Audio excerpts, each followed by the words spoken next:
नमस्कार दोस्तों, मेरा नाम कपिल सिक्का है। स्वागत है आपका स्टडी आई की एजुकेशन प्लेटफॉर्म में। आज इस सीरीज में हम चर्चा करने जा रहे हैं 17 सेट की और अगले क्वेश्चंस को देखेंगे। आपने देखे होंगे पॉलिटी के क्वेश्चंस काफ़ी ज़्यादा इंटरेस्टिंग हो रहे हैं। इनफैक्ट आप इसको सॉल्व करने की कोशिश कीजिए, अदरवाइज आपको बहुत ज़्यादा चीज़ें याद नहीं रहेंगी। जैसा कि मैं कह रहा हूँ, हम एग्जाम को 2022 के लिए फोकस कर रहे हैं। साथ ही साथ अगर आप पीसीएस के एग्जाम्स दे रहे हैं तो उसके लिए भी आप इन क्वेश्चंस को प्रिपेयर कर सकते हैं। इस सीरीज में मैं एग्जॉस्टिव कवरेज करूंगा। जीएस के सारे पार्ट्स यहाँ पे कवर किए जाएंगे, पॉलिटी, हिस्ट्री, इकोनॉमी, ज्योग्राफी जैसी चीज़ें। साथ ही साथ करंट अफेयर्स के जो सोर्सेस हैं उनको भी बहुत ज़्यादा डिटेल में कवर किया जाएगा। जिस तरह से ट्रेंड चेंज हो रहा है एग्जाम का, वो भी हम यहाँ पे एग्जॉस्टिव कवरेज के साथ करेंगे। मेरी जितनी भी वीडियोस आ रही हैं सबके पीडीएफ में टेलीग्राम चैनल से डाउनलोड कर सकते हैं, @कपिल लाइव पे। इसको आप ज्वाइन करके रखिए। @कपिल से का ट्विटर हैंडल पे भी आप मुझे फॉलो कर सकते हैं। चलते क्वेश्चन 165 की तरफ। Consider the following statement with regard to impeachment of president of India and US से। काफ़ी न्यूज़ में था इस ईयर, 2020 2021 दोनों ईयर की न्यूज़ है। तो impeachment of president can be initiated only by Lok Sabha. Bharat में ऐसा है क्या? हम इस बारे में, इस क्वेश्चन को पहले भी इस तरह का डिस्कस कर चुके हैं।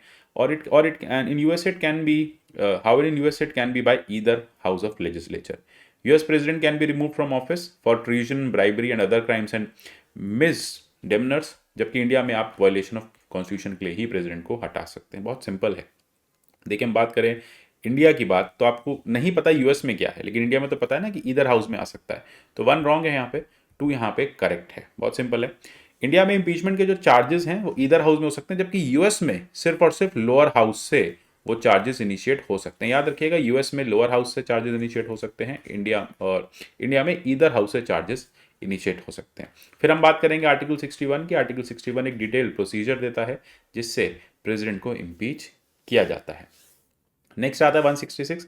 विच of the following are not included in people's participation of panchayat. लोगों के पंचायत, इसमें कौन से लोग हैं जो पार्टिसिपेशन में, या जहाँ पे पार्टिसिपेशन में पीपल इंक्लूडेड नहीं है? जनपद पंचायत है, जिला पंचायत है, तहसील पंचायत है, पंचायत समिति है। बहुत सिंपल है, डी यहाँ का आंसर है, तहसील पंचायत। ठीक है, तो तहसील पंचायत का जो कॉन्सेप्ट है वहाँ पे आप देखेंगे पीपल पार्टिसिपेशन आपको नहीं मिलेगा। पंचायती राज में हर ब्लॉक में आपको कहीं ना कहीं पीपल्स पार्टिसिपेशन मिलेगा, लेकिन ये चीज़ें तहसील पंचायत में नहीं होती हैं।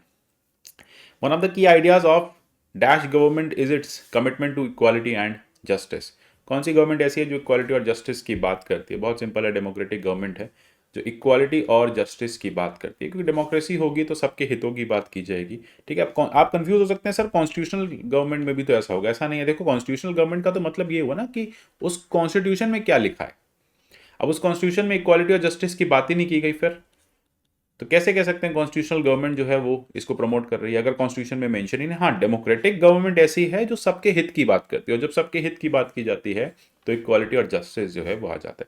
अब देखिए, इस तरह के एनसीईआरटी के बहुत क्वेश्चंस इजी आते हैं, वन लाइनर्स टाइप अगर आप देखेंगे, और आप इसमें फंस जाते हैं। ठीक है, आप इसको सी मार्क करके आते हैं, बट डी इसका करेक्ट आंसर है।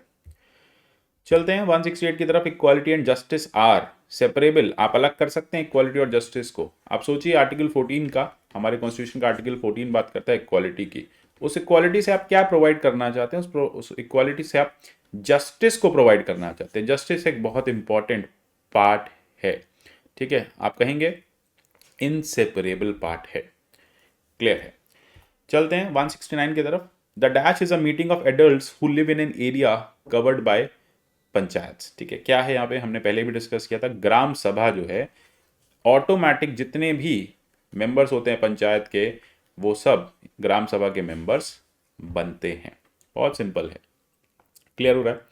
तो ग्राम सभा क्या है? मीटिंग है उन एडल्ट्स की जो उस एरिया में रहते हैं। ठीक है, जो पंचायत जिन्हें कवर करती है, और ये 18+ के हो सकते हैं। चलते हैं 170। With regard to 9th schedule of the constitution consider the following statement. 9th schedule के बारे में हमें बात करनी है। ठीक है, और हमें बताना है फॉलोइंग स्टेटमेंट्स को। It was added with first amendment of the constitution 1951। Central and state laws placed under 9th schedule can not be challenged in courts. It was created by government to protect laws related to industrial and labour reforms. देखिए, पहला point एकदम सही है, आपको बताना है correct. First amendment के through आया था। ठीक है, बहुत सिंपल है, फर्स्ट अमेंडमेंट के थ्रू लाया गया था।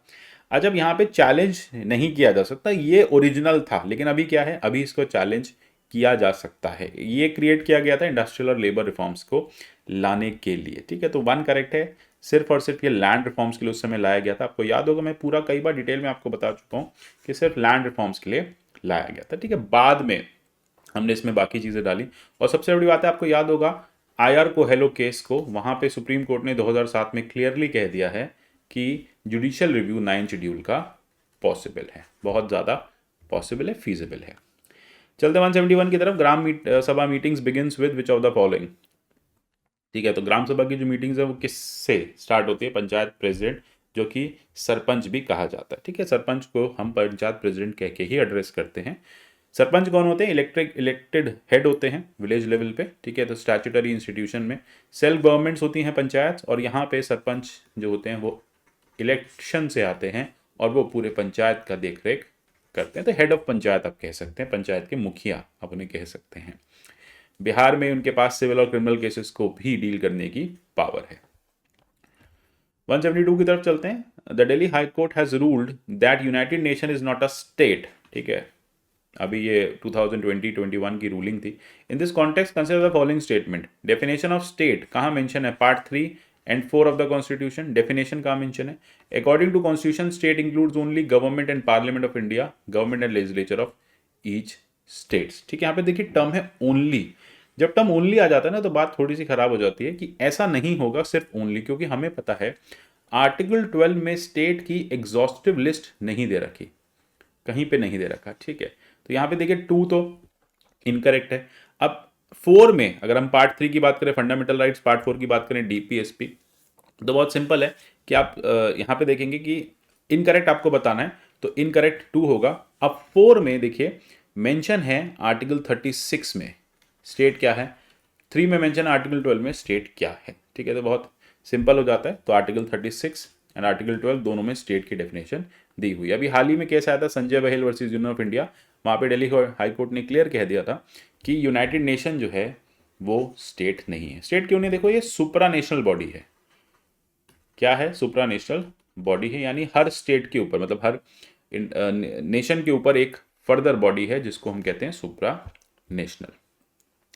चलते हैं 173 की तरफ। For managing matters related to land district are further matter related to land and the districts are further sub divided.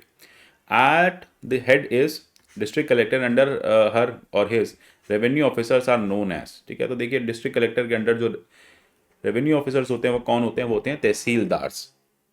Clear है? बहुत सिंपल है, बहुत सिंपल है। रेवेन्यू इंस्पेक्टर्स को तहसीलदार कहा जाता है। चलते हैं 174 की तरफ। The dash is the local government of municipality. देखिए म्यूनिसिपल काउंसिल जो होती है वो लोकल गवर्नमेंट होती है म्यूनसिपैलिटी की। ये एक लोकल गवर्नमेंट होती है जहाँ पे स्पेसिफिकली आप देखेंगे कि 3rd टियर ऑफ गवर्नेंस की जाती है, लोकल डेवलपमेंट वगैरह को देखा जाता है। ठीक है, सिटी काउंसिल्स, टाउन काउंसिल्स के ही उस पे लाइन्स पे हमने 74th अमेंडमेंट के थ्रू इसको इंक्लूड किया था। चलते हैं 175 की तरफ। With regard to parliamentary privileges in India consider the following statements. These are the privileges not mentioned in the constitution। क्या ये बात सही है? आप आर्टिकल 105 को याद कीजिए और बताइए।